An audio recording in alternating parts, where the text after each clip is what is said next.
ये चैनल केवल मनोरंजन के लिए है। हम किसी भी तरह के अंधश्रद्धा को बढ़ावा नहीं देते। बारिश के कारण तुषार को आज ऑफिस से निकलने में देर हो गई थी। वैसे तो वो देर रात की बस से ही घर जाता था, लेकिन आज ऐसा लग रहा था जैसे आखिरी बस भी छूट जाएगी। अरे तुषार जल्दी कर, ये बस छूट गई तो घर कैसे पहुंचेगा? ये बारिश भी आज ही बरसनी थी। वो बस स्टॉप की ओर दौड़ता भागता गलियों से गुजर रहा था और उसकी बस उसकी आंखों के सामने आगे बढ़ रही थी। बस ने रफ्तार पकड़ने से पहले वो बस में चढ़ गया। रोजमर्रा की जिंदगी की भाग दौड़ कभी कभी कितनी भारी हो जाती है, ये उसे ऐसे ही पलों में समझ आता था। दरवाजे पर खड़े होकर कुछ देर हाफने के बाद वो अपनी हमेशा वाली खिड़की के पास की कोने वाली सीट पर जा बैठा। बाहर बारिश हो रही थी। बारिश में ऐसी ठंडी हवा और बारिश की बूंदें उसकी आत्मा को सुकून दे रही थी।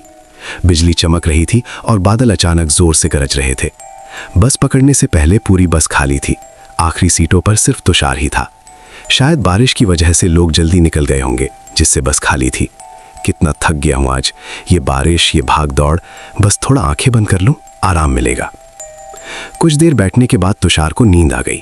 ठीक 2 मिनट बाद उसकी आंख खुली तो उसने देखा कि बस लोगों से खचाखच भरी थी। अरे ये क्या, अभी तो बस खाली थी, इतने लोग कहां से आ गए? एक स्टॉप पर इतने सारे लोग अचानक कहां से चढ़ गए? इतनी थकान और ऐसे मौसम में ये सवाल उसे छोटा लग रहा था। छोड़ यार, ज्यादा मत सोच, थकान ने दिमाग खराब कर दिया है। उसने फिर से आंखें बंद की और सो गया। सफर के दौरान जब उसकी आंख दोबारा खुली तो बस फिर से पूरी तरह खाली थी। ये क्या हो रहा है? अभी तो बस भरी थी, कोई स्टॉप भी नहीं आया। फिर ये लोग कहाँ गायब हो गए? कुछ समझ नहीं आ रहा। बीच में कोई स्टॉप भी नहीं आया था, तो वो भीड़ कहाँ गई? इसी सोच में डूबा हुआ तुषार को अचानक बीड़ी की तीखी महक महसूस हुई। एक धुएं का गुबार उसकी आंखों के सामने तैर रहा था, जैसे कोई रहस्य हवा में घुल रहा हो। उसने नजर घुमाई तो देखा उसके बाजू वाली सीट पर एक बूढ़ा आदमी बीड़ी पी रहा था। उसका चेहरा झुर्रियों से भरा था और उसकी आंखें ऐसी थीं मानो रात के सन्नाटे को चीर रही हों। अरे अभी तो ये बस लोगों से भरी थी, अचानक सब कहाँ गायब हो गए? ये कैसे हो सकता है? 30 साल बेटा, 30 साल से मैं हर रात इसी बस में सफर करता हूँ।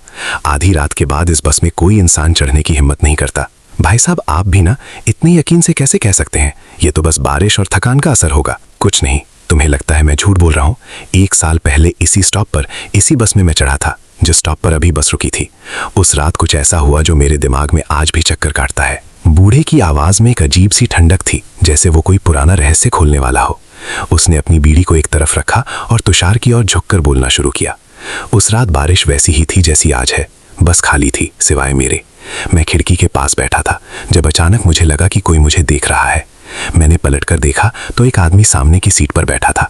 उसका चेहरा अजीब था, उसकी आंखें खाली थीं, जैसे उनमें जिंदगी ना हो।